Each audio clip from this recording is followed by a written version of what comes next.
jettam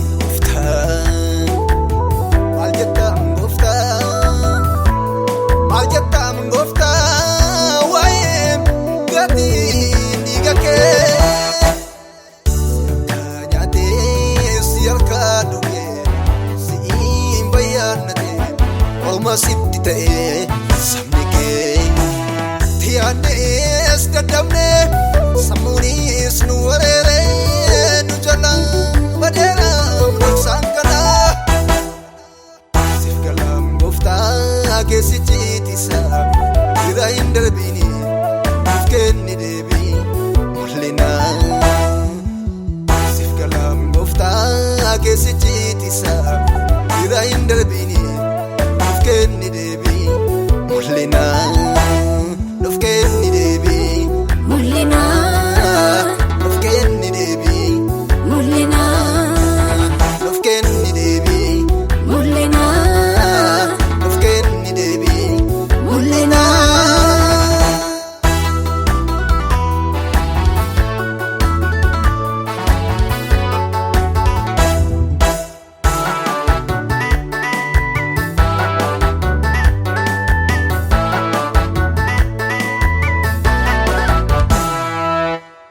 Maaliif ta'ee garaan saba kee dagaa maaf daagatee isa ittiin fayyadagaa maaliif fagee qabsoo abboota amantii maal dhaabatsaa dhaloota teellaan dhufutti hambaan hin jiru dhumee adda guugamee seenaan duwwaadhaa. Ayi maal jedha dhaloonni teellaan nufu kanaaf gaaffiidha.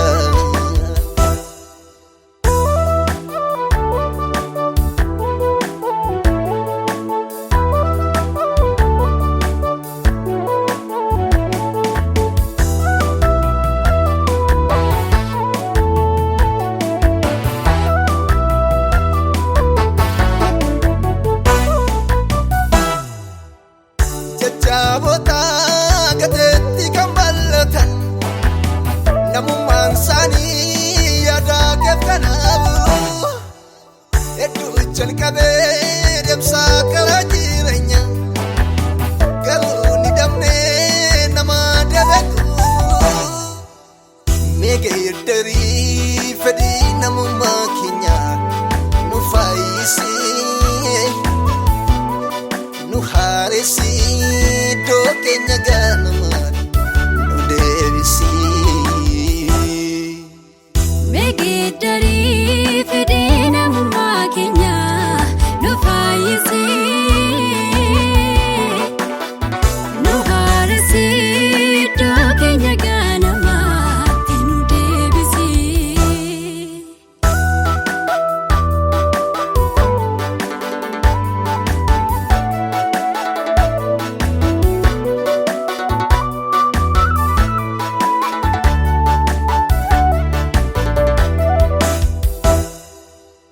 Maal jettaree waa'ee iddoo saakeetii jijjiiramee boonyni isaanii jalqaba maamnuun ka'uu guddaan akka Yoosiyaas kayyoo isaatiif kan qabu murtoo jabaa jajjaboota dhugaadhaaf wareegaman barbaanne dhabnee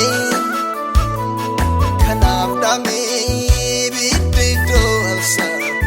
kanaaf cabnee garaan isaanii dhikkifate kan gaddu kan baatanii baadhaloota isaanii waan fedhee ta'uu silmiif kan iddoo laanne sagaleen kee kan fuulee keessaa isaanii sagaraan kee aduu kan fiixaan baasu kan siif of kennan xuraa'ummaaf jalliina kan laagatan kan see bulan sagaraan kee aduu kan fiixaan baasan kan siif of kennan